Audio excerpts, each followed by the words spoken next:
32 male, have been married to my wife Kate, 30F, for 4 years, together for 9. Our relationship has been amazing, loving and supportive. We have good communication, hardly ever argue, and our bedroom life has gone from strength to strength over the years. We discussed cheating in the past and I was always clear that we would be over if it ever happened. Kate went home to visit her family last weekend, which was fairly normal. Before she left on the Friday night, we had a minor argument about keeping the house tidy, so our communication was limited on Saturday, but I knew she was going out to meet some friends at a bar. I trusted her 100%, so didn't think anything of it. Before I fell asleep, I texted her saying that I hope she had a nice night. When I woke up on Sunday morning, I had a missed call from Kate at 4 a.m., so I immediately called her to check if she was okay, but no answer. After a few hours I tried again a few times, but still no answer. Around an hour later I got a message saying she was fine and was driving back soon. Kate got home late afternoon and looked awful. She had clearly been crying, was not wearing any makeup, unusual for her, and looked like a shell of a person. I knew right away something was wrong, but she wouldn't let me hug her and would barely speak. I sat her down on the couch and made her some tea. I gently encouraged her to tell me what was wrong, and she burst into uncontrollable tears for at least 10 minutes while I was trying to comfort her. She then proceeded to tell me, stopping every few words, that she had slept with someone last night after the bar. At that moment, something in my brain broke. I can't describe it any other way. I immediately got up and jumped in my car and drove off. I went to a park and walked around it for about an hour. Kate was calling my phone constantly and I turned it off. When I got home, I grabbed 2 suitcases from the garage and went to our bedroom. I threw some of Kate's clothes and shoes into them and left them by the front door. Kate was lying on the floor in the living room, curled up into a ball sobbing. I called her best friend who lives nearby and told her that Kate needed a place to stay and a ride to her place, and that Kate could explain everything to her later. I told Kate I was leaving for an hour and that her friend was coming to pick her up. She grabbed onto my legs trying to stop me from leaving. When I returned home again, Kate was gone and so were the cases. On Monday, with a clearer head, I answered one of Kate's many calls and told her that I needed her to send me an email with as much details as possible of that night, and if she leaves anything out, there will be no hope of reconciliation. I received this email on Monday night but still haven't opened it. Since then, everyone has been trying to contact me, but I have just been working, exercising and sleeping. One of her friends turned up at my house with an attitude demanding an explanation. I told her to speak to Kate and close the door in her face. I have also been speaking to divorce lawyers, have moved money into separate accounts and blocked Kate and all of her friends on everything. Everything I have done since I found out seems like I have been on autopilot. I don't feel angry, upset or overly emotional. Just numb. Kate posted a note through the door yesterday asking me to meet tomorrow, but I'm conflicted. Should I meet her? Will it change anything? Is there any point in trying to reconcile? Is it normal to feel like a robot, and how do I snap out of this? Update 1. After reading your comments, I decided to meet with Kate but not read the email. Kate came to the house yesterday and when I opened the door she looked terrible. She tried to hug me and started mumbling apologies, but I stopped her and we sat down to talk. I started by telling Kate that I would be recording the audio of the conversation and she agreed. I then asked her to explain what happened and told her that I haven't read the email she sent. Kate said she had been at the bar with 2 friends, I know and like both of them, and told me what she had to drink. I was surprised at how little she drank because it was the same amount we would normally drink when going for dinner, a few glasses of wine and a cocktail. She admitted she was only slightly tipsy. One of her friends, Sarah, has a younger brother, Max, 27M, who came to pick them up around midnight. It's a running joke in their group that Max has had major crush on Kate since high school, and I had heard them joke about this. The 4 of them went to get some food and Max then dropped each one off until it was just him and Kate. Kate said she didn't want him to drive the 20 minutes to her parents' place after working all day, so would just order an Uber from his apartment. She went into his apartment to order the Uber but couldn't get one. Max suggested she should crash in his bed and he would take the sofa. He would then drop her off in the morning. Kate refused and continued to try to find an Uber. They were sitting on Max's bed and he kissed her. She kissed him back and they ended up having sex. After that she broke down crying from guilt and Max took her home. She cried for another hour, then tried to call me to tell me what she had done. We had to stop a number of times because Kate kept breaking down and crying hysterically. She told me it was a huge mistake, she got caught up in the moment, it was terrible, she only loves me blah blah blah. After she was done, I told her that her story didn't make sense, but it didn't matter at this stage because I was done. This caused another breakdown. I told her I was going to continue with the divorce preparations, but for the next month we would be separated with no contact. I also told her that we would both remain faithful, would get a full STD panel, and she would tell our mutual friends and family what happened. If she sticks to these conditions, I would be willing to meet again to see if there was any way forward other than divorce. She enthusiastically agreed to this but made it clear that she did not expect me to stay faithful to her.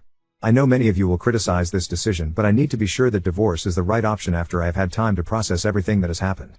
I am still 99% sure that is where we are heading, but I need to be 100% certain. Update 2. First of all, I'm not in robot mode anymore. I have been having bursts of intense feelings of anger and betrayal but have been keeping busy with work and exercise. My friends have also been great since they found out and have been dragging me out of the house to hang out. I decided to read the email and wish I hadn't. The story Kate told in the email was mostly the same, but there was no mention of going into Max's apartment to order an Uber. There were also pretty explicit details of what they did, for how long, and that they had apparently used a condom. I will never be able to forget this description. Many people who were originally criticizing me for kicking Kate out of the house have now apologized, but they can keep it. Kate's parents reached out to apologize and I spoke to them because we had a good relationship before all of this. They begged me to try to work it out but said they understood if I decided to get divorced. I didn't commit to either option. Kate's other friend, that was there that night, contacted me to tell me her side of the story. It mostly matched up, bar food home. She said Kate could stay over at her house but she refused, saying she was driving home early the next morning. Max apparently insisted that he would take Kate home. The version of the story that she told didn't mention Kate trying to get an Uber, only that Max invited her in and she accepted. I asked her if she had ever suspected anything before and she told me that about a year ago, she went to meet Kate for coffee but found Max sitting with her when she arrived. Apparently Kate looked guilty, but when asked about it she said they just met by chance. Sarah, Max's sister, also reached out to me and I spoke to her too. She was angry with both Max and Kate and told me a similar story. Apparently her whole family are angry with Max and she had not spoken to Kate since she found out. She apologized on behalf of her idiot brother and said she had warned him to stay away from Kate since high school. She didn't think anything else had happened between them. I have had zero contact from Kate but heard that she was going to be moving into an Airbnb near our house. Apparently she is not coping well and called in sick from work a few times over the last few weeks. She does have support from the friend she is currently living with and I asked her parents to keep an eye on her. Her parents came up to see her this past weekend. I went out with some friends at the weekend and ended up drunk at a bar. I was talking to a girl there who I probably could have gone home with, but I stopped myself because I wanted to keep my self-respect. Reading the email and hearing what they had done made me give up hope of repairing this. Especially when I know she is not being truthful with me on other things, so who knows. I will be moving ahead with the divorce and might not even wait a month before telling Kate that this is my final decision. Update 3. Kate sent me an email last week asking to pick up some things she needed for work. My lawyer told me not to prevent her from having access to the house or her possessions, so I reluctantly agreed that she could come over on Thursday night when I would be at the gym. I told her to be out by 7:30, but when I got home at 8 she was still there. When I walked in, she had left a few work-related items next to the stairs and she was chopping vegetables for dinner. She looked amazing with her hair and makeup done, wearing one of the dresses I like. The whole place had been tidied and cleaned.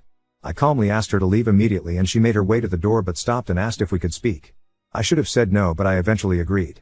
We sat down and had a conversation for around an hour which jumped from topic to topic. Again I told her I would record the audio and she agreed. I started by asking her if she had kept her side of the agreement we made the last time we spoke. She said she had taken an STI test which was all negative, mine was too thankfully, and a pregnancy test which was negative. She hadn't been with anyone else and also told a few friends and family what happened and many of them were angry and were not speaking to her. I asked a lot of questions that had been turning over in my mind for the last few weeks. She confirmed that her reason for going into Max's apartment, the Uber story, was BS and she said he invited her in for a drink and she agreed knowing at some level that something was going to happen. She can't explain why she did this other than being selfish and enjoying the attention. She also confirmed that she had texted with Max a few times over the years because he would shower her with compliments and make her feel good. He would always initiate and she was apparently careful not to lead him on and said she had never sent him explicit messages or pictures. Kate also told me that they had hooked up about 6 months before we got together but never had sex. She admitted that she was always a bit curious. Her story about being caught at the coffee shop was that Max had texted her asking what she was up to and she had told him where she was. He then turned up. She swore this was the first time they had ever done anything since we had been together. She said there was nothing missing in our relationship and she hates herself for ruining her perfect marriage and causing me so much pain. I told her that I still don't believe her story and that there was no point in continuing the conversation. She calmly asked what she would need to do to make this right, offering up her phone, location sharing, not going out without me, etc. She had clearly been doing some research. I said that I had no plans to become her prison guard, especially when I would never get over the betrayal. Things then took an unexpected turn which caught me completely off guard. She asked me to turn off the audio recording because she had something private she wanted to discuss and didn't want other people hearing it. I refused and she reluctantly continued. She asked if I had been involved with anyone else sexually since all of this happened, making it clear she was fine with it.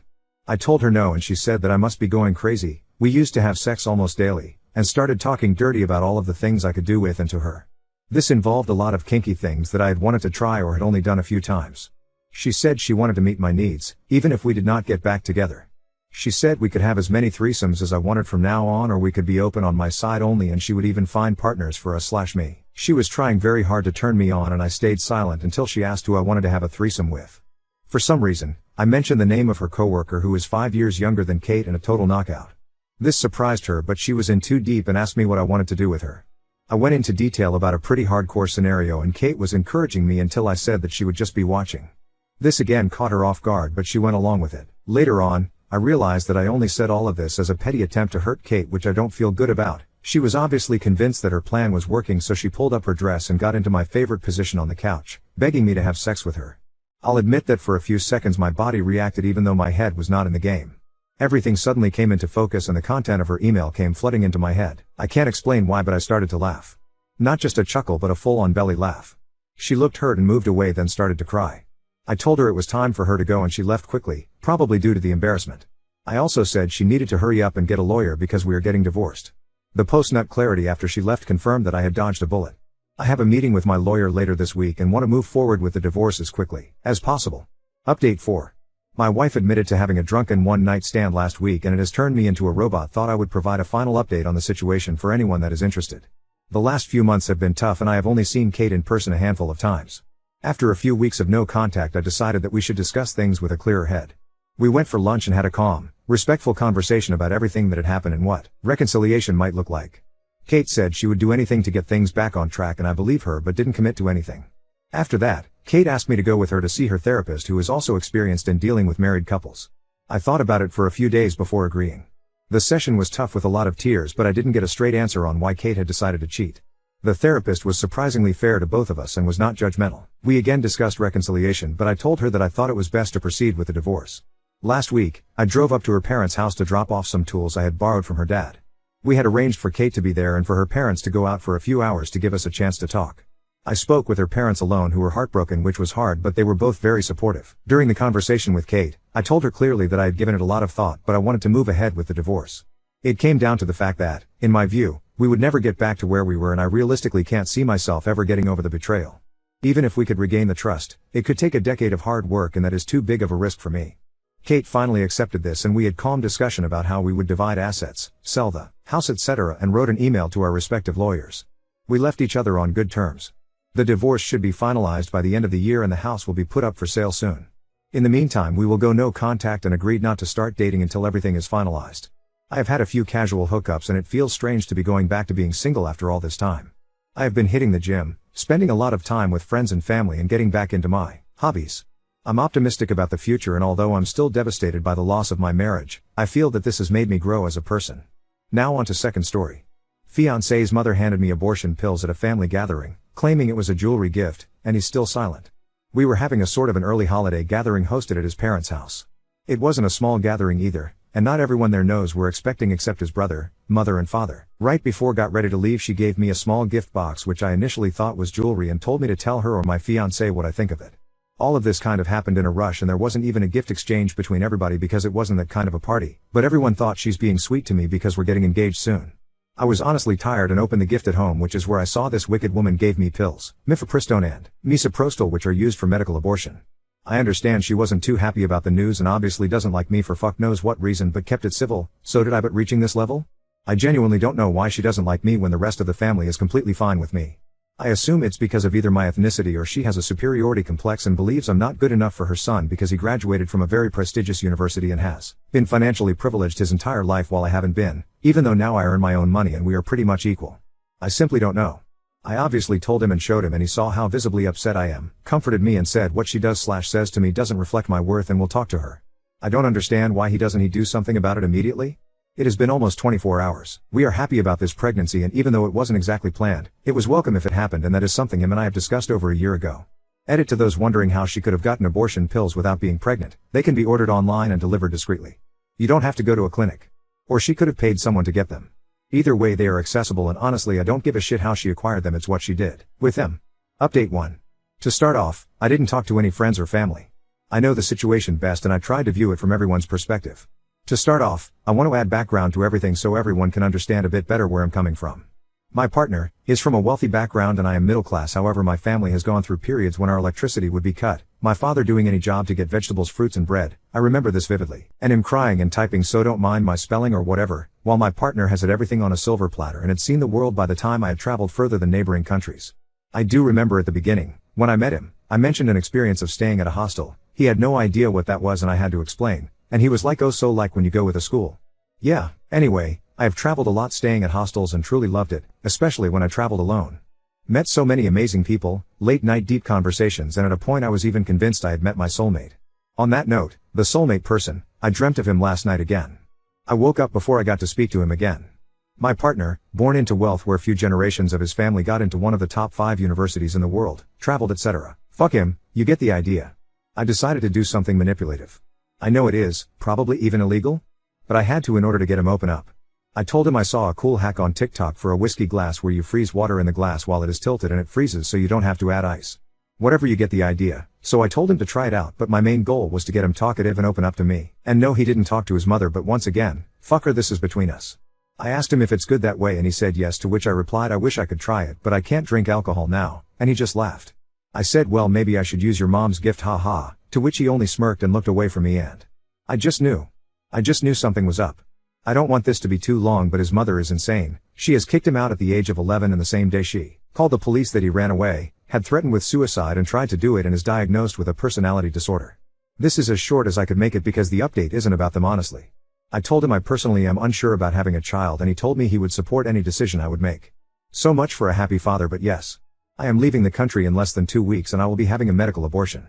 I don't want to be in this family. Essentially, their opinion is that I am in for the money, which I never even thought about, and I am financially independent. Yes, I do live with him, but I am most definitely able to live without his financial support. The leave is for me to have a break from everything that has happened, and I put actual jewelry in his mom's box with which the abortion pills came with.